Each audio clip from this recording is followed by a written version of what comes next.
Hi, Mary. Hi, How are you? I'm great. How are you? I'm good.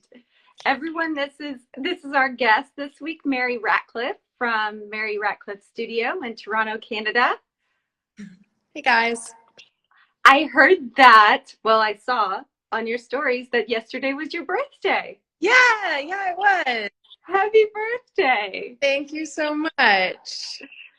Did you have fun? Did you celebrate?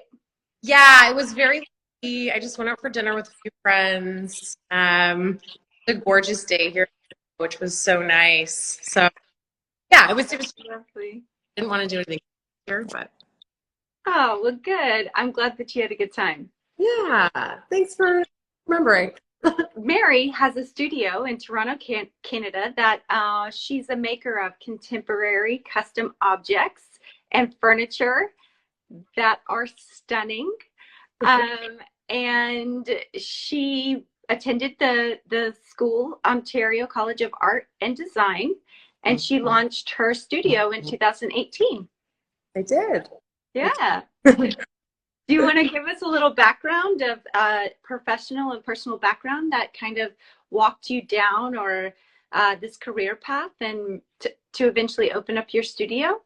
Absolutely. So I always was obsessed with making growing up as a kid. It was just a passion of mine. My dad had a wood shop in our house actually because it was a kid. So I sort of bought that from him. Um, and I went to school. I went to thinking that I was actually into architecture. I wanted to do it after, but in my third year, I worked for, and it just wasn't what I thought.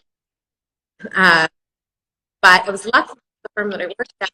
A lot of sort of small projects, furniture projects, millwork projects, the architectural. Realized that what I loved in sort of the conceptual design, you could get furniture. So actually, 2013, sort of started on different commissions with interior designers that I knew. I had sort of built out this like loft that I was thought it was really cool. So they started asking me, "Oh, can you do this for me? Can you build that?"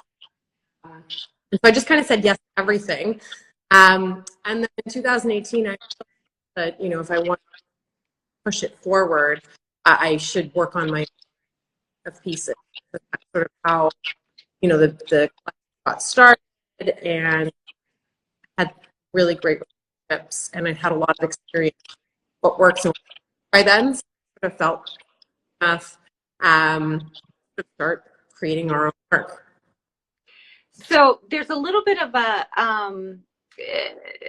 a reception kind of connection problem every now and then. I'm not sure, like every third or fourth word kind of cuts out just to, Hold on a second.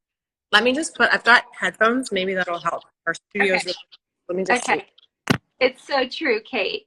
She is the baddest babe in furniture design. I'm not sure who Kate is, but she's right.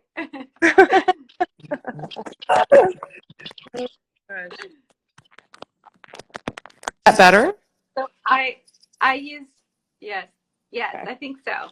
It totally makes sense though that you started out in architecture because your pieces are so architectural and they're unique and you have to have like a background in some type of architecture and material use to be able to fabricate the way that you do. Your pieces are just phenomenal. And then the benches and I can see it now. I can connect all of your I think it's a lindo. Is that Yes. correct? That Yeah. bench is completely architectural. I just love it. So you started making furniture in 2013? Yeah. I had just kind of fresh out of school. I had had a couple jobs in design, and I worked at this amazing studio here in Toronto called Moss and Lamb. We made all kinds of sort of architectural art pieces for like big hotel chains and sort of high-end retail environments. And my boss actually passed away really suddenly, and a bunch of people were let go from the studio. Um, and I was sort of like, what am I going to do? And people started asking me because they'd seen this loft that I had built that I was living in. People started asking me, could you build me a light fixture? Could you build me a dresser? Do you think you could make a credenza? And because my dad had this wood shop, I had access to shop space. And so I sort of just said, well, I'm not working right now, sure. Yeah, and then all of a sudden it sort of just snowballed. And then it was in 2018 that I sort of thought like, okay, I want to grow this. I want to make this a sort of bigger business. And to do that, I think I need to create a collection. I had a bunch of pieces that I had really living in my head, and I wanted to get them out into the real world. And so you were working for that other firm until 2018, or you were just kind of doing odd things? In 2013, I stopped working at that firm and I started just taking on different jobs that I, all related to building stuff out of wood, mostly. But, people, I kind of started to get known in Toronto for like, oh, she could make that. It's like, oh, we need a dining table. She could make that. We're like, oh, like we want to do this sort of like art custom light fixture. Like, do you think you could figure that out? And I just didn't say no to anything, which in hindsight was a bit ridiculous. But it meant that I like really kind of learned how to make all kinds of stuff, which was really cool. Do you take on commissions, custom commissions as I well? do. I did all the time. I still do, but only when they're very sort of aligned with the kind of work that we want to do and that we feel like is going to be really successful. So yeah, but yeah, we do. I mean, we've got a couple of custom pieces in the works right now that we're really excited about. Oh my gosh, that's amazing news because I am going to utilize that. And also lighting. Yeah, we've done lighting projects too. We don't do a lot of lighting. I think we've done sort of like 5 major lighting projects. Um, we did one, actually, we installed it just before the pandemic. Like we finished on March 13th, 2020, but it was like 128. Actually, I have here, I can show you. It's 128 of these hanging in a glass atrium, or sorry, a stone atrium. So there were like 30 lines of them sort of hanging on top of each other. Wow. And some of them were smoked, some of them were clear, and some of them were um, opaque, and the opaque ones had lights in them. Wow. Oh my goodness. That's amazing. It's beautiful. Oh, I thank love you. it.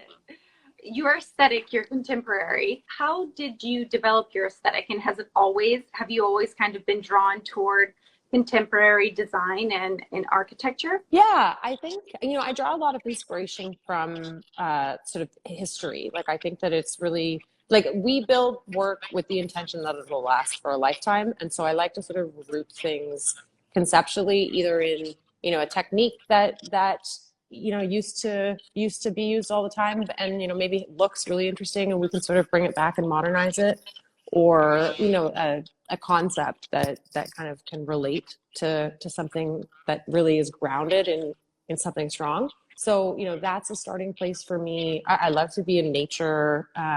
I love to meditate and do yoga, and sometimes, my best ideas can come to me then. And really, once I've had sort of like a flash, I start drawing. Like I just start drawing by hand and drawing until I feel like I've gotten it out. And then once there are some drawings that I like, then I'll take the designs into a 3D modeling program like Rhino, and from there sort of refine the proportions and the dimensions to figure out like, okay, is it gonna make sense? Does it look the way the sketch looked? Does it look sort of the way it looked in my head? Um, and then from there we'll take it physical and we'll make physical models, sometimes out of wood, sometimes just out of paper, just to see if it works. And then we'll build it. Wow.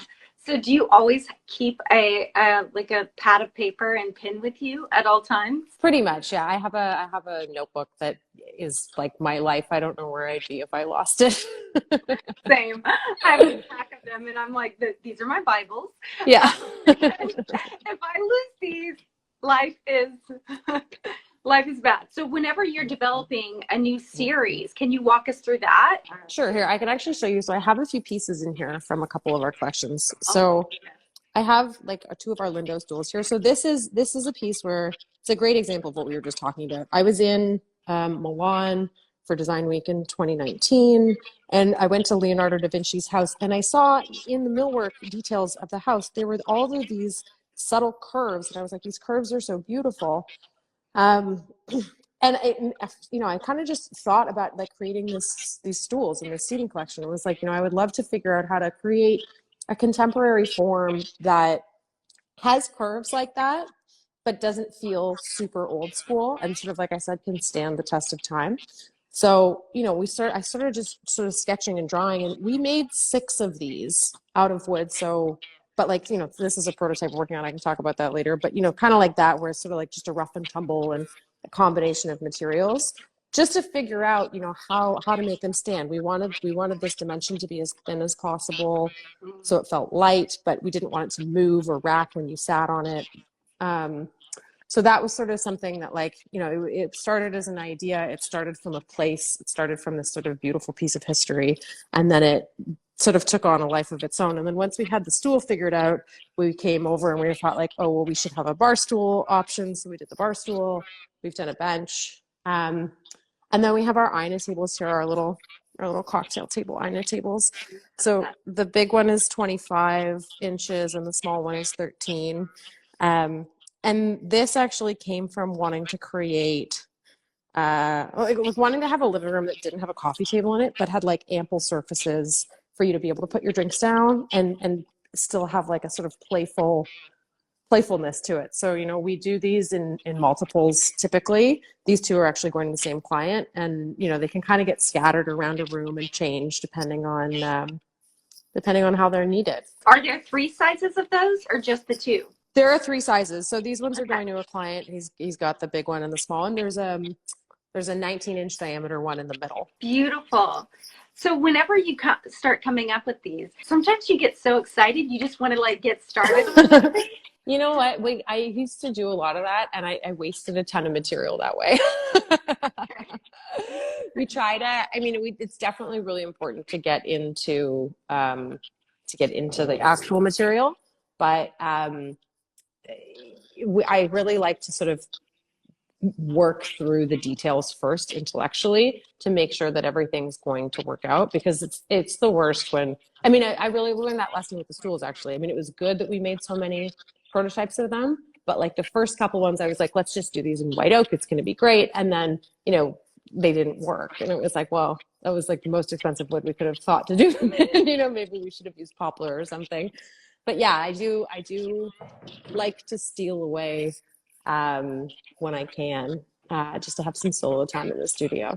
And whenever you're coming up with like materials, do you have like a set materials that you like to use throughout your lines, or is it just kind of you experiment at first? Totally. I think that, like, I love natural materials, and I don't like to sort of shoehorn myself and say like, oh, it has to be wood, because we work with wood. Like, we do work with wood. It's definitely our primary material, but we're coming out with some side tables in a few weeks that are a combination of Pure de Bosco marble and wood. And I really wanted the surface of that table to be stone, because I wanted it to provide a coolness. I wanted it to provide a really kind of hard surface that could patina in a very specific way.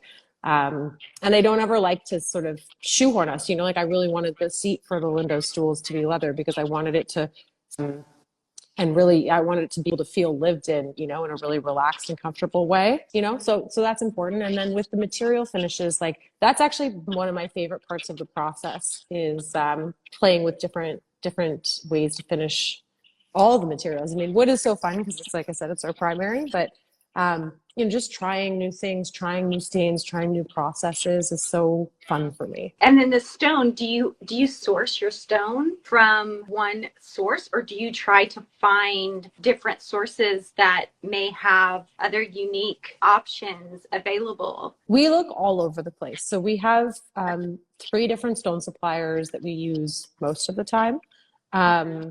But I don't like to limit myself. And that's actually something I love to do, is go and find slabs. I will find the slabs, we'll buy the slabs, and then, we'll work with those and then see. A lot of the stone we work with comes from Italy. Some of the stone we work with comes from India. So sometimes, we end up having to wait for a new stone to come in, which is never fun. But so I try to grab as much of it as we can so that we can offer consistency. But yeah, I mean, that process is so fun. I'm sure you must go slab shopping too. I do. I 100% do. But you create in the masses. So that's why I was kind of like, whenever you run out of that stone, you just have to kind of flow with it and then take that option off the plate, because the table that I purchased from you, it was a stone tabletop. So is that how it goes? You just kind of go with the flow. Once that is out, then you... I mean, so our suppliers have sort of some stones that they try to keep in standard. So, I mean, like that table our Vesta table that you purchased, that's a Makrana. It's from India. They get it in regularly. But like they only bring containers of it in when they can fill a container. So, like I try and say like, okay, I want 5 of those and I just want to have them, and you can't hold on to them. Don't sell them to anybody else. And then we can use them through. And, I just try to keep an eye on what they have. There are some other suppliers who have that same stone. So I've got my favorite supplier. And then if, they ever don't have it, I can go ask someone else. But yeah, I try to sort of keep my finger on the pulse of how many they have in. We want to be able to offer that consistency. And that particular stone is very, very, very unique. Yeah, it was stunning. All of your work, every single piece that I've seen. That's why I was like, I have to know you. I have to like understand where this comes from, because you're so talented. Oh, thank you so much. You're welcome. What do you think in your journey so far has been your greatest accomplishment and challenge to date? That's a good question. My greatest accomplishment, I think, has definitely been we've recently sort of developed a relationship with a Global Affairs Canada. So something I really wanted to do, it was always a dream of mine, was to sort of see to affect like sort of Canadian design, because I don't think Canadian design is even really a thing, Canada's, sort of it's not small, but small kind of country. And I just would like love to see us on the map in that regard. And when Global Affairs Canada reached out and asked if I would make some pieces for the Canadian embassies around the world, I was just like, this is amazing. This is like my dream. It's like so fantastic. So that happened. We've done one piece for the Canadian embassy in Turkey, and we're doing another piece for the Canadian embassy in Copenhagen, and another piece for the Canadian embassy in Vienna. And that was like, that was like a dream when I started to be able to do something like that. So it was really cool that like that happened. And the challenges, like the challenges happen every day. Sometimes like, that light that I was telling you about, the glass installation, like that was really challenging for a bunch of reasons. But my biggest challenge right now, I think, is actually more just about having a growing business. Like we're growing and it's great and it's awesome. But yeah, at the end of the day, we make things with our hands, with natural materials that don't always cooperate the way you might like them to. So there's all kinds of little challenges that come up in that, and we have to deal with them every day. And sometimes they're easy and sometimes they're not easy. And we never know what it's going to be, Do you have a big team? There are 5 of us. Yeah, it's a good size. It's a good size. We've got 2 people who are full-time in the shop, 2 people who are full-time in the office, and then we have a part-timer who comes in and helps out with our accessories line. So yeah, it's full on. It was just me in a garage for the longest time. When did you start building out? We hired our first employee in 2018. So when I was like, okay, we have to, because I realized I was like, okay, if we've got to service the commissions, we've got to design and develop these collection pieces, and like I need to be really working on the business and like working on the sales and the brand and all that stuff. I was like, this is just too much for just me to do. So I brought the first person on then. And then we actually grew quite a bit during COVID. I mean, I don't know if you experienced this too, but the interior design industry here has just gone crazy. Everyone's spending so much time at home, wants to do stuff with their houses. And so COVID has been a time of real growth for us, which has been, cool. And I'm very fortunate because I know it's been a horrible time for a lot of other people. I think most designers and creators experience that surge of business and growth, because so many people were focusing on their surroundings and in kind of this sad uh, state of unknown. Yeah.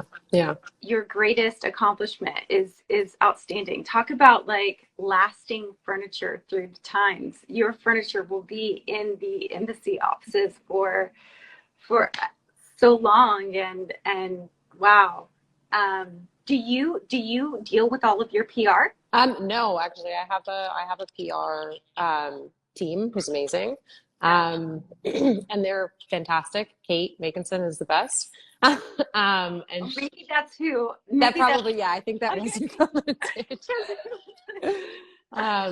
Yeah, they're great. I started working with them a little over a year ago, and they've been really, really, really helpful to just kind of get the word out. And I mean, for the long, I pound the pavement though, you know, like I'm always talking about my work. I'm always trying to get in front of people, and just get out there, because I see it as so important to to growth, you know, being top of Right. mind. Do you go to a lot of events? Yeah, I go to a lot of events, and I'm really lucky. My husband is like very well connected in the city. He knows everybody. So, you know, he's been really helpful too, just kind of getting me introduced to people, which is great. I love to travel. I love to travel for design and go to different trade shows, and like I'm not afraid to talk to anybody. So that helps too. No, I totally agree. I love to travel too and get inspiration. I think that is the best way to grow personally is just to connect with so many other people and dive into other cultures. Hmm. Understand, it brings so many new ideas as far as like texture and structure and form and things like that. So I agree with you on that. What kind of advice would you give to a new artist starting out and wants to kind of follow in your footsteps? I mean, I would say like it's a lot, like do the work, you know, like it's a lot of work. And I spent several years doing far too much work. I try to actually work a little bit less now. Like I try to keep regular hours as opposed to just working like 80 hours a week. Um, but yeah, do the work and ask questions, because I did not ask enough questions in the beginning, and I would get myself into difficult situations by not asking enough questions. And like also ask for help.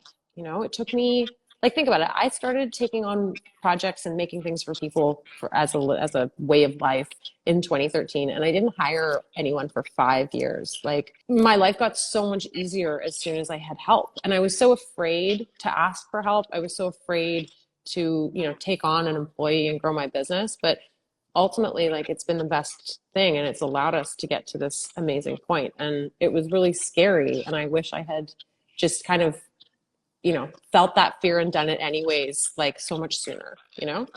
Right now, I'm in my business is 2.5 years old, a little less, but it's the same. Truthfully, I think that we all kind of evolve at the time that we should. Hmm. And so we need those lessons, those personal lessons to in order to kind of like pull the trigger and grow and whatnot. But yeah, there's a lot of fear surrounding whether or not it's practical for you to grow, but to ask for help is a big one, and to grow your team in order to create the business that you have in mind. Another thing is allow yourself to make the mistakes, I think. Oh gosh, yeah, that's so true. That is so true. Because you don't learn until you really make the mistake. You just keep making it. You know, like you need to learn from that. Yeah, that's the only way that you're going to learn, and it's actually going to stick. You start at the bottom, learn as much from anyone that you possibly can, and then make all the mistakes. I think that that's so important in our industry. Are you able to show us what you're working on? Any like cool Yeah, totally. So I'll walk you through. pieces? So this is a sample of this amazing cabinet that we're working on right now. It's going to be sort of like a dry bar, about 60 inches, 70 inches, sorry, 60 is the cabinet. It's on a 10-inch base, but we're working on this pull detail, that's sort of integrated. So it's changed quite a bit. This is like a piece of one of the doors for the sample. We've shifted it. So now actually the doors are going to come together in the middle and the detail is going to kind of flip. But this is, like I was talking about, one of those samples where we kind of just needed to see like what is it like to actually get your hand in there. Do you have enough space? Like, no, we decided we need to cut a little more. Like, should that be wider? We're making it a little bit wider. And I love making these. I think they're so sort of just like fun and it's funny because like I keep them for a really long time. Like I need a trophy shelf in here or something, where I can put these. Yeah. Um, this is an incense burner we developed with a local brand here in Toronto called Ace Valley. It's made out of sandcast aluminum, and it's really beautiful. We developed the scent as well that goes in it. These are some stones that we're working with right now. So this is actually the Macrana that your table is. Uh-huh. But these are some other ones. We're going to be doing a drop of some marble and wood side tables. And so these are some of the stones that we're looking at working on. These two are just I like, know. They're amazing. This one has this like amazing blue. Like it's just the combination of the blue and the yellow and the white. I'm actually mhm. going to visit these slabs on Friday. I'm so excited to see them. Are they in Toronto? Yeah, yeah. Oh, I'm trying to figure out which we're gonna kind of go forward with. We're definitely gonna do Fiora de Bosco because we have a Fiora de Bosco slab right now. But I, uh-huh. I just like this blue one. I just like I can't handle it. It's insane. And with the gold veining, oh, Yeah, yeah, no, I know it's so. And then this one too, I'm really into. I don't know if I love it quite as much. It's our lighting in here is really warm, but it's kind of like a chocolatey, browny gray. It's mhm. interesting. I don't know. I have to. It's so hard because we get these little samples from our supplier, and I'm like, I want to see the giant piece. Are you going to post the slabs on your stories? I might, yeah, I might. Oh, If I like them out. This is our office basically. It's a bit of a mess, but we're in this like warehouse space. We make our accessories here, so we make them all in the back over there. wow. I feel bad like it's a mess, but it's a working No. studio. Yeah, every time I try to clean up, it's like I clean up at the end of the day, and by 10 o'clock the next morning, it's like everything's everywhere again. Yeah. This is real life. It's kind of like it is what it is.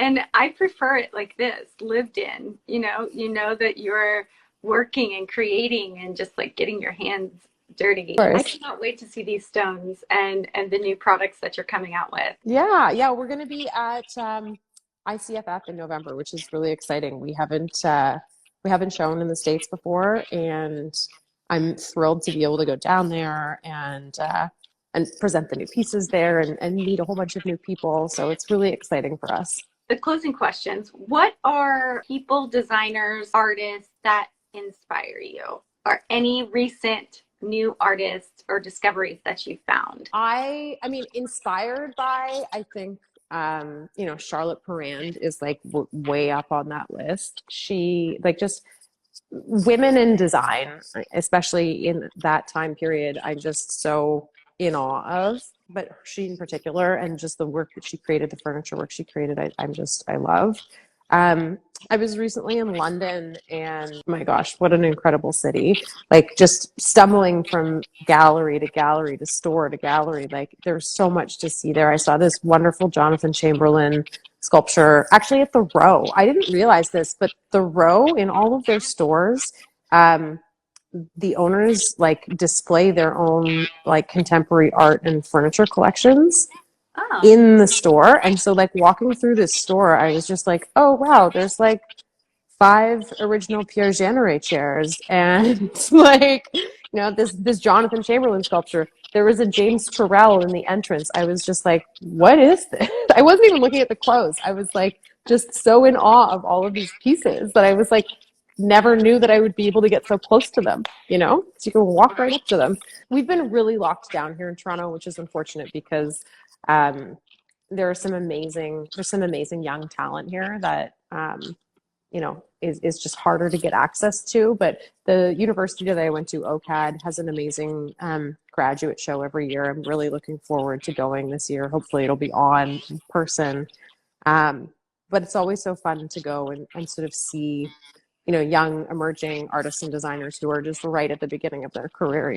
Like I love that. yeah, the energy is like unparalleled too because they're just so excited and and their generally their work is so unique.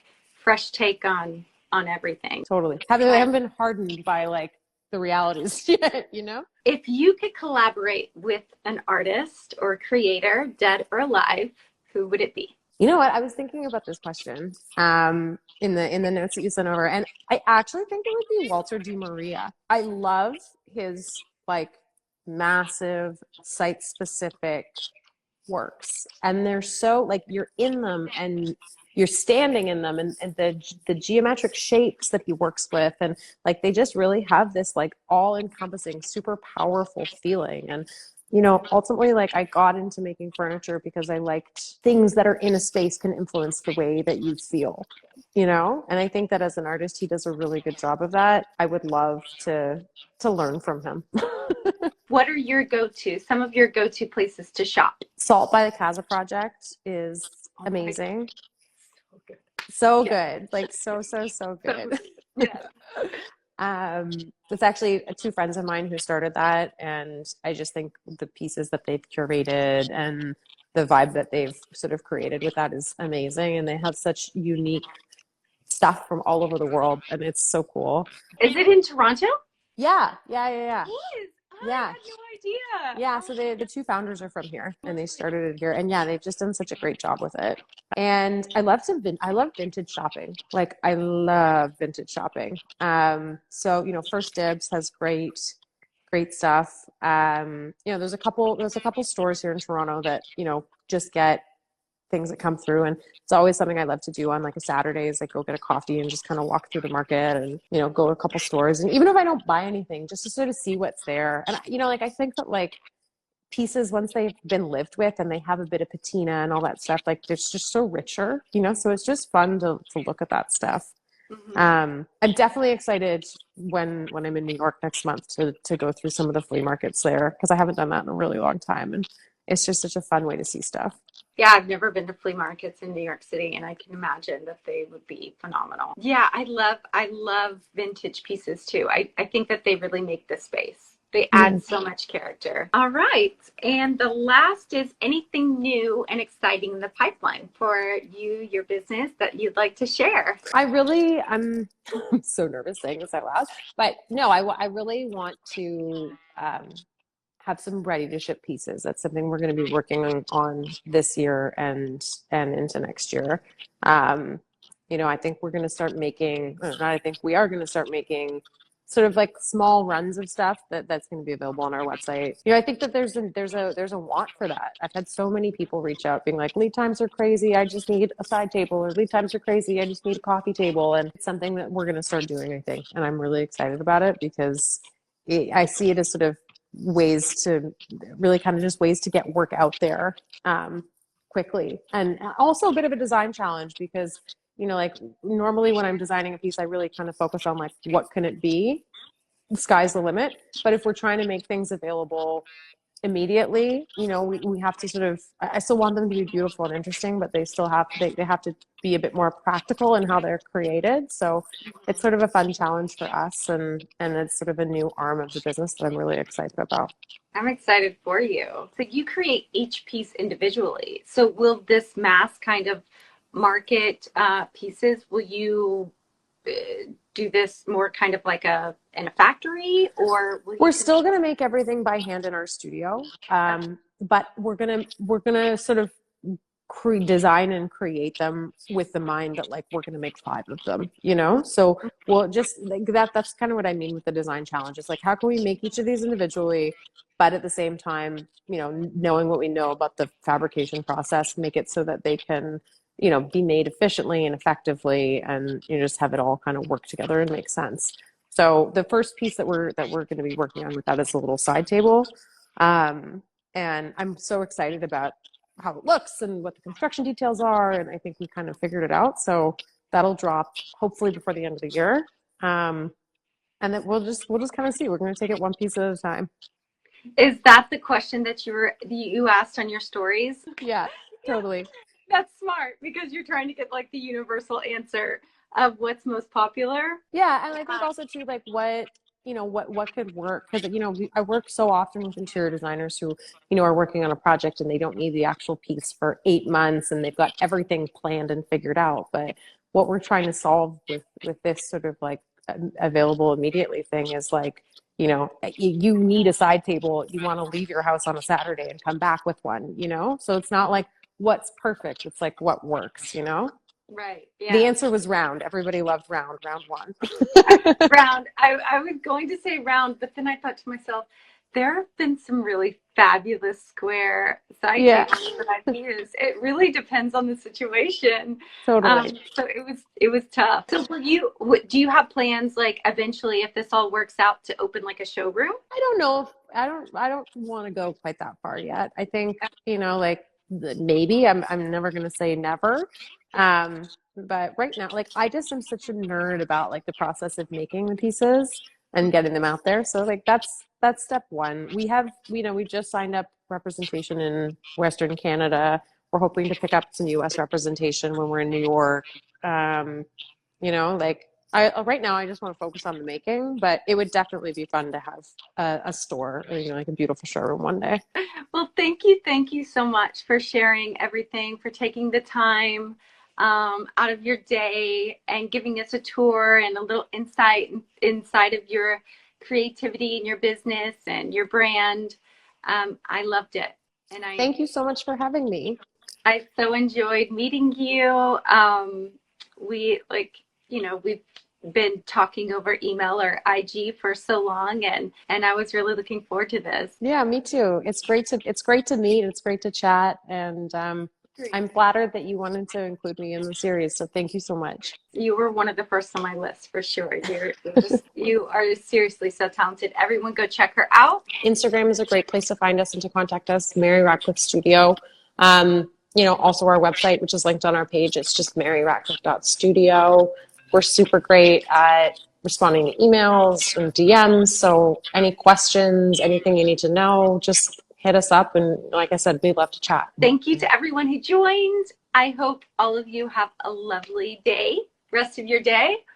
And I hope to hang and chat soon, maybe in New York. Yeah, yeah, definitely. If you're there in November, let me know because it would be great to connect in real life. I agree. Oh. Okay. All right, bye. Bye bye.